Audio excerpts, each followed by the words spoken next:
Hey, what's going on, guys? Flick here, and welcome back to another episode of our FIFA 17 Career Mode Road to Glory with VfB Stuttgart. This is the second to last episode of Season 1, and we should be wrapping up the league title today. Right now, the magic number is 27 points. We need a 27-point lead over second place St. Pauli to secure the league title. Right now, we have a 26-point lead, so one win will do it, and I'm sure that we can get that done today. But let's take a look at our calendar, because we have a ton of matches to play, and once we do secure the title, I'll be paying most of our attention on the Deutscher Pokal. So I'll be simulating most of these matches, but we'll start by playing this match against Bielefeld, and then we'll also play against 1860 Munich and close out the episode with the semi-final of the Deutscher Pokal against Hertha Berlin. I asked in the last episode whether we should look to bring in players from relegated sides, and I was honestly shocked to see how many high potential players there were between Darmstadt, Ingolstadt, and Freiburg. The first of being Václav Černý, and the former Ajax man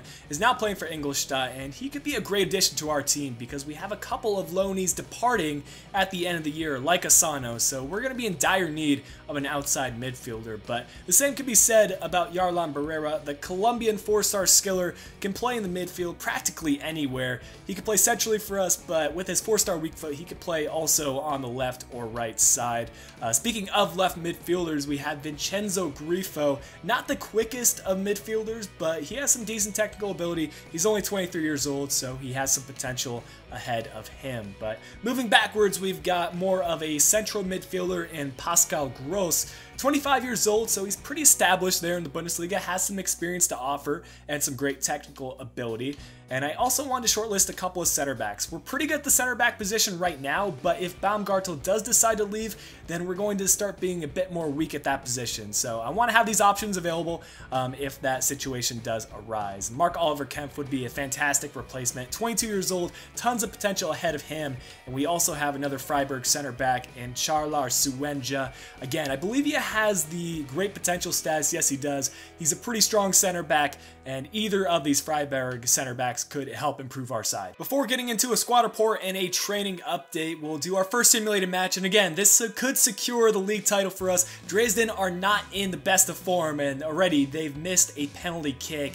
As we get forward to the 30th minute, we've decided to rotate around our side, and our left back Insua does get the first goal, and we go into the halftime break with a 1-0 advantage. Some injuries going on for Dresden, so everything seems to be going our way, and if we can get this second goal, we should be able to secure the win, but it's still not happening for us. We need to get the late winner, and the match does end at a draw. I believe that'll be enough, though, for us to secure the title, depending on how the second place St. Pauli did. We'll take a look at the league table. Mathematically, St. Pauli still have a chance, but with the goal differential that we do have, I don't see them coming back and overtaking us, so we can pretty much say that we've secured the league title. One more point will do it, though. As promised, we'll get into our monthly squad report and taking a look at what players are unhappy. I think that will be a good indicator of what players we put on the transfer list for next season, with the exception of Baumgartel, because I'm going to do everything in my power to hang on to him. We've invested so much time into training him that even if we were to sell him, we wouldn't be able to get his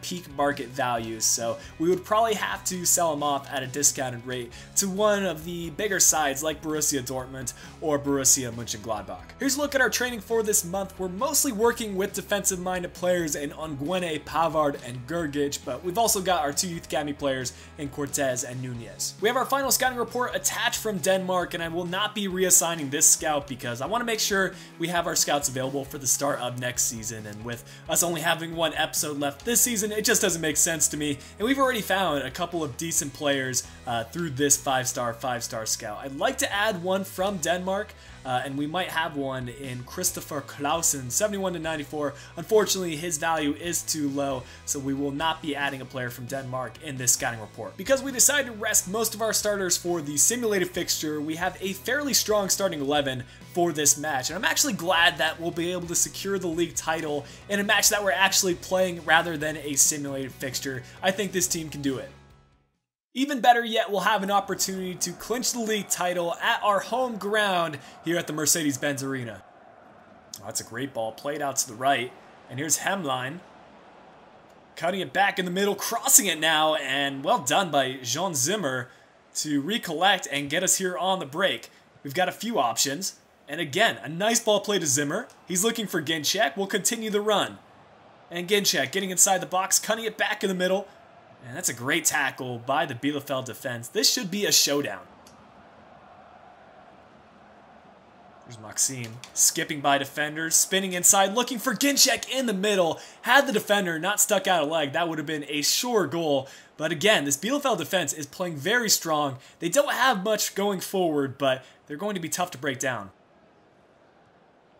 That's a great ball. This could be the opening goal, and the shot right at Langerek, who's been solid as ever so far. But in the 26 minutes, a corner kick for Bielefeld. Surely they'll look to send this in the box to one of their taller players. We do well to get a header on this. Langerek needs to make the save. That he does. There we go. This is some great play. Maxime trying out that heel-to-heel flick and looking for options in the middle. He'll play the cross to Asano, and he is getting swarmed really quickly, but we get it off to Ofori. The finesse shot is a decent effort. The keeper needs to make a diving save, and finally we get a shot on target. Again, well defended though. Here's Mane. Playing it back in the middle. Ofori, fake shot, getting inside the box, looking for the cross in the middle, skipping by defenders, and the shot onto the far post, hits the post, and into the back of the net. It's 1-0 for Stuttgart shortly before halftime. Bit of a scrambly goal, but we will surely take it. Now Ginczek wants to make it 2. He gets by a few defenders. The shot is on target. We'll win a corner kick out of it, and as we enter injury time, we get a very dangerous opportunity. We'll play it short. They're not marking Ofori. We'll play it to the far post. We scored a volley using this last time. This time we hit the post. Baumgartel trying to send it back in the middle, but we're unable to get a shot on target, and that is how we will go into the halftime break. Like I mentioned earlier, Bielefeld had nothing going forward. They were difficult to break down defensively, but thanks to Ofori, we have that 1-0 advantage, and we'll look to make it 2-0 as we go into the second half. Here's Mane skipping by the Bielefeld defense. Ginczek trying to get a shot off, but we're still with it. Gentner over to Ofori on his left foot. Oh man, Ofori has been man of the match today. What a rocket of a shot into the right corner of the net. And man, I am loving this box-to-box center defensive mid. With a 2-0 advantage, we'll make our 3 changes, and Ginczek coming off for Eusebio Nunez. This is his 6th start for Stuttgart. He's now level with Cortez, so we'll need to play them in 4 more matches. That shouldn't be a problem for the remainder of this season. Brekalo coming in at the left mid position for Asano. We'll also bring on Kellen Acosta for Christian Gentner. Here's Brekalo. We might be able to get a 3rd goal in this one. No one's closing him down, so we're looking for the cross in the middle. It falls to Nunez. Nunez hits it nicely, and we get a final corner kick out of this match. This should be our last touch of the ball. Maxime looking for the option on the far post. He gets it taken away, but we'll get the win. That was a great outing for us defensively. We did not give Bielefeld much. Most of their shots were pretty much ones from outside the 18-yard box. Langerek didn't have to work too hard, but Ofori getting a perfect 10 out of 10 rating. That is rare to see for a center defensive mid. We have a monthly scouting update attached from Germany. We're still yet to find a 94 potential keeper. I'm hoping that changes by our 3rd month. So far, our best one is Patrick Becker, 68 to 92 potential. I forgot to mention, but with us having won the last match, we are officially the 2nd Bundesliga champions, and we can pretty much disregard the league for the remainder of the season. The only things I might be shooting for is for us to get the Golden Boot Award. Ginczek is in the running for it, so I want to make sure he still gets some playing time, and it looks like he'll get himself at least a brace in this match, and we are 2-1 up in the 60th minute. Still 30 minutes left to play against Kaiserslautern. This is away from home, so you never know what might happen, but it will be Nunez to get the 3rd goal for us, and we get the late addition to make it 3-1. Well guys, this is not the news I was looking to hear, but it seems like we will not have a say in the matter. Timo Baumgartel is adamant on being sold as soon as possible. I'm not going to manually place him on the transfer list because sometimes the board does not sell him right away. I'm going to continue spamming him with contract offers. Maybe his decision will change, but we'll need to start planning in the case that he does leave. We'll return back to the 4-1-2-1-2 formation. Ginczek being in good form, I'd like to add a couple more goals to his goal scoring tally. And we have decided to put our 2 Youth Academy players, Cortez and Nunez, on the bench. Now that I have control on when I can bring them on, we'll let Coyote and Green start this one. 1816 München is known as one of the better teams in the 2nd Bundesliga. I'd like to get a win here so we can keep our confidence high going into the semifinal of the Deutscher Pokal.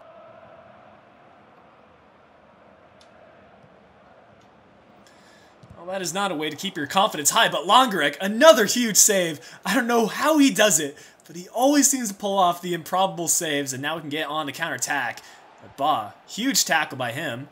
And 1860 Munich are all over us right now. Luckily, we're able to get this one cleared. Well, this is not good news for us, and this is not good news for Asano's parent club, because he is down for an injury, and it looks to be serious. So we'll have to take him off, and it looks like the only left mid we have available is Werner, so he'll finish up this match. Oh, Toski, what is that? I told him to head the ball away from the goal. He heads it right back to an 1860 Munich defender. And that's probably going to be one of the easier goals they scored this year. That's an unfortunate way to start off the match. All around, not a good first half from us. We had the injury, and we cannot even get a shot on target. Something needs to change in the next 45 minutes.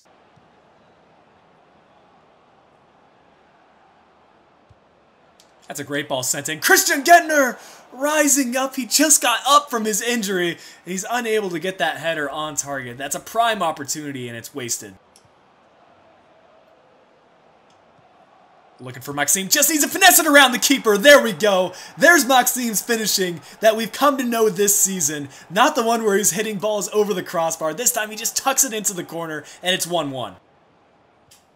Nice takeaway by Coyote. He'll play it back in the middle. And we're looking for options around us. It's Ba again. He's been the best defender for Munich.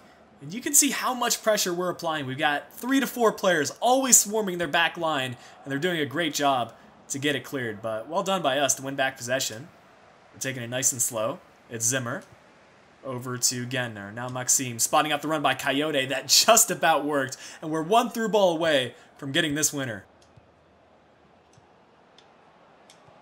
That might be the through ball. Green to the far post, and he'll put it away. Julian Green, he does not miss in front of goal. And I would say he's been our most clinical player inside the 18-yard box. Once again, he gets a late winner for us. With that go-ahead goal, we'll make our 2 final changes. Green coming off in spectacular fashion. He might have just gotten us the winner. Cortez coming on for him. Nunez closing out the match for Coyote. Great ball to set up Ginczek. We'll try to hold up the play here. Waste a couple of minutes. Playing it back in the middle, it's Cortez. Now over to Gentner. This is an open hit from Maxime. A great effort, and from outside the 18-yard box, we'll make it 3-1. We're just getting loads of long shots in this episode. What a way to close out this match. Well, it took us 80 minutes to heat up, but once we did, we finally started to score some goals, and we do win this one 3-1, picking up another 3 points in the league. Man of the match, that's a tough call. A lot of players with a 9.0 plus rating, but it does go to Maxime with a 9.3. An update on the Asano injury. He'll be out for 8 weeks. That should put him out for the remainder of the season, so unfortunately, we will not see any more action from Asano unless we bring him back to the club. Our first scouting report is in from Canada. We've had a ton of luck in North America, and it may be continuing with Justin Sullivan. 70 to 94 potential, only a value of 70,000. That's unfortunate because we do need to sign up one more player listed as a defender in order to meet our youth academy objective. I think that will happen during these next couple months in Canada. It's a full rotated side coming out for this simulated fixture. I want to make sure we are fully rested on stamina for the crucial semi-final of the Deutscher Pokal. Cannot wait to get into that match and hopefully get through to the final. But Pavard gets the opening goal for us in the 25th minute. Surprising to see him get it for us, but we go into the second half now with the advantage. We'll see if we can close this one out and get another 3 points in the league. Only 20 minutes left to play. Pretty uneventful game. And it looks like the match will stay at 1-0. We get the win. This may be our toughest test yet, and you have to admit the pressure is now starting to mount on us, but I think Berlin have to be sweating a little bit more. They've seen what we've done to all of the Bundesliga opposition we've played in the Pokal, and I would say that we even have the advantage in this match. Well, according to the game, the player to watch is Kalu, but the player I'll be keeping my eye on is John Brooks. If he plays well, we may look to acquire him next season, especially if Baumgartel does depart. It's a great ball. And Ginczek holding up the play well, finding Mane on the right side. Maybe we can send in an early cross. I think that might be Kalu tracking back, but we'll play in the middle. This is Ginczek. One more pass over to Maxime. The scoop turn, getting by one defender. The shot is a good one, and we're up 1-0, 6 minutes into the match. I don't know what it is, but we continue to step up in these Pokal matches, and it's Maxime who has his shooting boots on today.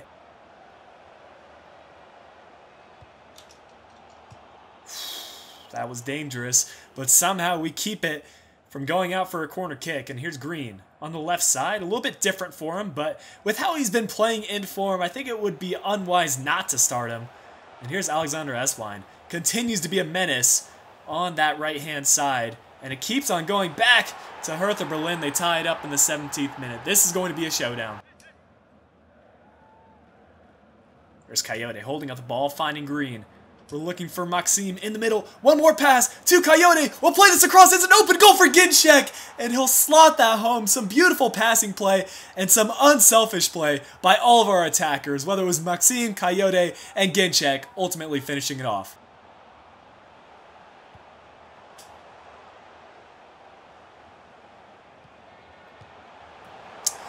And this match is just end to end. It seems like Berlin are just as clinical as we are. It's 2-2, a high-scoring affair in the first half, and I don't know if we're going to be able to get this advantage on Berlin. I'd even go on to say that we've had one of our better halves this season, but Hertha Berlin are just that difficult for opposition. It's 2-2 going to the halftime break. It should be a very interesting 45 minutes. That's a great takeaway by Maxime. We might be able to have a chance here. Spinning inside, finding the option at the edge of the box. This is Mane shooting from range! It's off the top of the crossbar. The scenes if that would have gone in. About 20 minutes left in this one. I will start thinking about substitutions. Gettner is getting tired, and considering how well Afori played in the first match of today's episode, I'm going to bring him on, while also give Berkay Özkan an opportunity to prove himself at center attacking mid. That's a big header one. And we might be able to place through to Ginczek. Just needs to finish the chance. And what a save by Jarstein. I wish I could have taken another touch toward goal. But I saw that defender closing down. We kind of had to rush things. But we do get a corner kick out of it. They're not closing down the pass. Jean Zimmer playing it to the far post. We scored a volley like this before. But Insua can't do it that time. Oh, Ginczek has just taken the ball away. All he needs to do is finish. And Jarstein, another crucial save for them. He has been their best player and has kept them in this match. That's so unfortunate that Ginczek couldn't put that across. Maybe we should have just slid it over to Coyote, but we can't dwell on the past. We'll play this corner kick inside the box. We got a player coming short, but instead, it's going to be Toski trying to win a header. Keeping this inside the area, it's Kalu clearing it. That's 90 minutes down. We'll have to finish this one in extra time. I would say that we've been the better side, but Hertha Berlin have been clinical with their few chances. We cannot give them any free opportunities, and hopefully we can settle this before penalty kicks. I'll also be using my last substitution. Ginczek coming out. We'll be bringing on Tarota for him, purely due to stamina. Oh, here we go. This is a through ball chance for Afori. He's got plenty of stamina, needs to finish with his left foot. And again, Jarstein, another big diving save. And we'll get another corner kick. I believe this is our 6th in the match. Afori to the far post. We might get to this. Jarstein collects. Oh, that's a mistake. And Green trying to take the ball away. We've got plenty of numbers here in the middle. And this is Tarota looking to finish. Ref, that could have been a pen. And it is a pen! A little bit of a delayed reaction, but it's John Brooks taking down Tarota, and we have a penalty kick in extra time. The question is, who do we have take this one? Usually Ginczek is our go-to penalty kick taker. When he's not taking it, it's Gettner. Both those players are off, and I think it's just a matter of finding out who's best on pens. It might be Mane. Actually, it's going to be Insua, our left back. We'll let him take it and just hope for the best. Trying to put it off to the left. 2 bars of power. And I can't believe it. It's saved by Jarstein. Oh, we got a player cramping up on Hertha Berlin's side. And that puts through Tarota on goal. He sees Coyote in the middle. We tried playing across it and still Tarota! What a finish by him onto the far post. I thought we messed up that opportunity. But again, in the Pokal, what is up with us getting these late winners? And it's Tarota of all players. We have not given them many opportunities, but what a finish that was. Once again, we have done the improbable, beaten Hertha Berlin, and we are through to the final of the Deutscher Pokal. It feels so good to finally say that.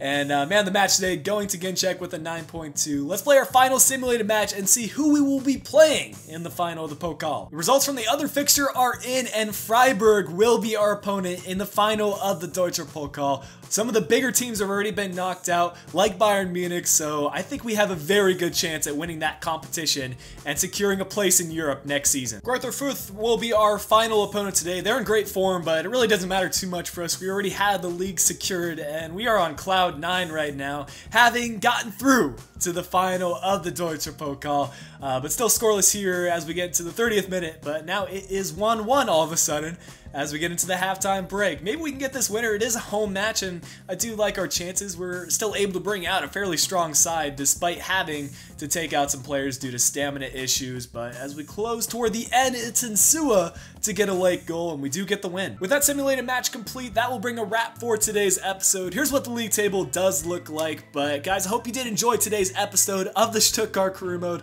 Lots of eventful things going on. If you did enjoy it, make sure you leave a like down below, subscribe if you are new to the channel, and if you're interested, you can follow me on my social links. They're provided in the description down below. But until next time, this has been Flick. I'll be talking to you guys again soon.